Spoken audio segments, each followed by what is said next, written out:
I first made my millions of dollars. The first time I ever became a millionaire was with Webcam Studio. Oh, really? I didn't know that. Yeah, this is how I first ever made money. I mean, I was a kickboxing world champion, but kickboxing's not boxing, right? Yeah. So I'd make like $100,000 a fight. You fight 2 or 3 times a year. You pay 20% to your manager. You pay taxes, but you're not rich. So you get like 30 to 40% of the money. Yeah. And I didn't consider myself rich, like 30, 40 grand chunks, twice a year, maybe 3 times a year, living in London. London rents, need a car. You're trying, like you're not rich in any way. And that's actually the reason I retired, because I woke up one day and I thought, I'm giving 6 hours a day of absolute focus and energy to this. And I believe I'm smart enough that if I put that much tenacity into something else, I can be a multimillionaire. I truly believed that. I was like, I've realized now I've reached the pinnacle of kickboxing. My choice is either to change over to MMA, which I was offered to do earlier in my career, but at the time, the kickboxing contract paid more money. I had to pay the bills, so I went kickboxing. Change over to MMA, learn to wrestle, change over to UFC, blah, blah, blah. But this is also like 7-8 years ago where even the UFC didn't pay the money it pays now. But the UFC still doesn't pay that much money from what I understand. No, if you're like top 5 or champion, yeah. But most of the dudes you're going to see there in the prelims, they're getting 10 grand a fight, 9 grand a fight. It's nothing, right? So it'd be like starting my career all over again. And at the age of 28, I thought, I don't have the gumption to start again. I've been through hell for this. I've broken my hand 8 times. My ribs have been broken. I don't want to do this all over again. So what do you do when you realize that, hey, maybe I don't want to keep fighting? I decided to get rich. What does that mean to you? When you're sitting there, you're getting, $30,000, $40,000 kind of net on a per fight basis. Is rich to you like, hey, I want a couple $100,000, $1 million, $20 million, $1 billion? I wanted 30 or 40,000 every month. 30 or 40,000 every month, so about $500,000 a year, give or take. Okay. I thought if I had that much money, I could do whatever I wanted. Okay. That's what I decided I wanted to do. So what's step one that you do? So step one is, maybe that's how we ended up here together, my friend. Step one is, decided to be very logical about it. Chess player, right? So it's like, I want money. What is money? How do banks work? How does credit work? What's fractional reserve banking? All these things we now know to be the biggest cons of the century, right?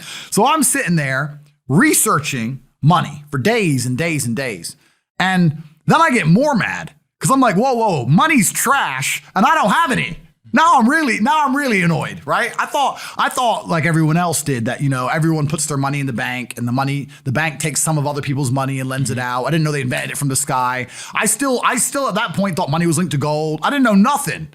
So I'm learning all this stuff and I'm getting really angry. I'm like, now this is really annoying me.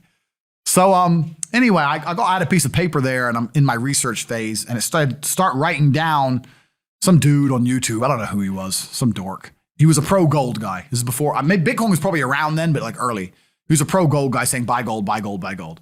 And he was saying the difference between an asset, a liability, et cetera, et cetera. So I started trying to write down what I had. I was like, I have an apartment, I have a BMW. I'm in good shape, but I already use that for fighting. What can I do? I can play chess. I'm just writing down the things I have and what I'm good at. And then I kind of realized, I was like, I've got like 8 girlfriends.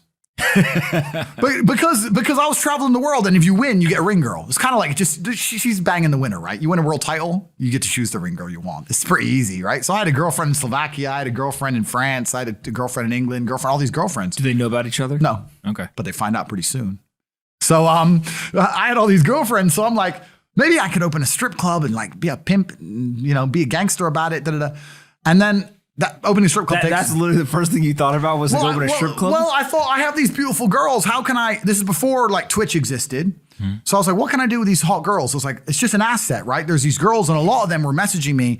They thought I was this millionaire world champion. They all wanted to come London, live with me and thought I was a big boy millionaire and all this stuff. So it's like they do because of social media. Well, partially because of that. And also because they met me. I turn up, I fight, I win the world title, I leave. We're texting each other. They assume I'm this big boy, right? So I'm kind of like, what am I going to do? What am I going to do? I thought, man, I investigated strip clubs, way too much money.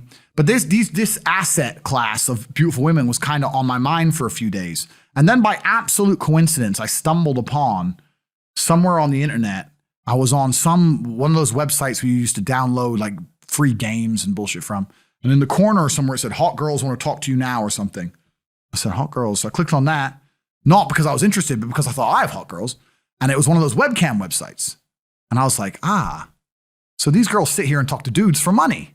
So I'm going to get my girls to And they're naked. They're just talking. How does it work? It's 50-50. I mean, it depends on the girl, depends what she wants to do. But the majority of the job is not based around being naked. The majority of the job is based around being entertaining and being easy to talk to. And the guys who are talking to you need to find you, that you need to remember their name, remember their dog's name. You have to be smart. You can't just be a girl and be a bimbo and be naked and make money. You have to be really smart, charming, interesting, happy all the time, positive. Mm-hmm.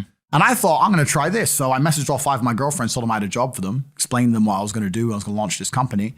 4 of them agreed. All 4 flew in, sat around the same table. They were all like, who's she, who's she, who's she? I'm like, well, you're all my girlfriends. 2 more left. And then 2 stayed.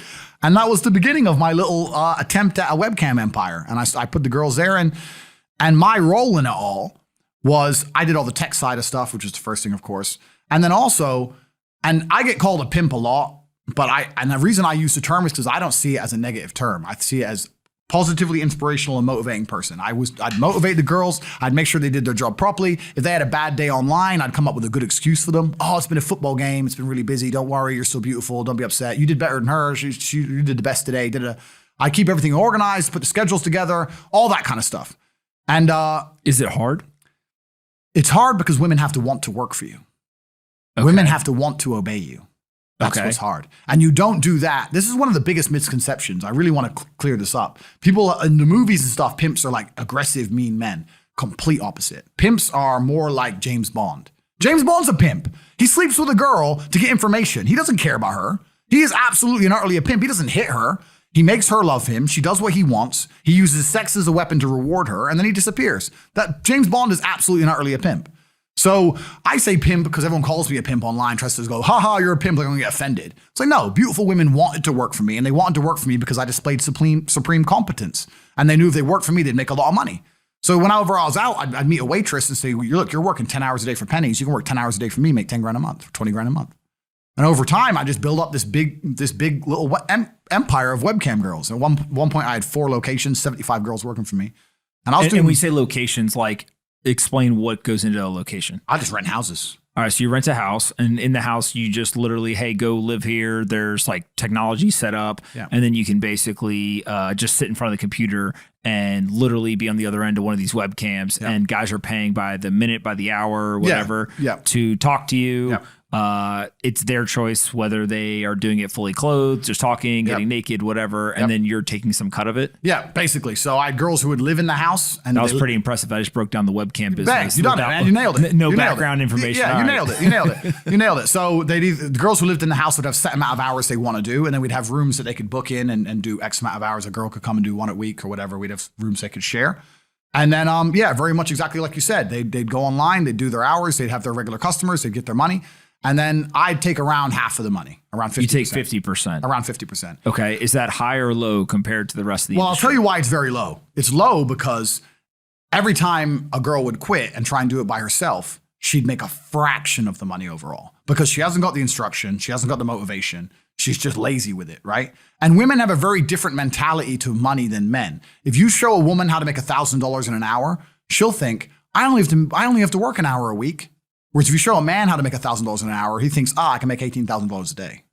That's the difference between us. So if I had a girl working for me making $20,000, she got 10, I got 10. If she quit, she'd make 3 for herself, if that.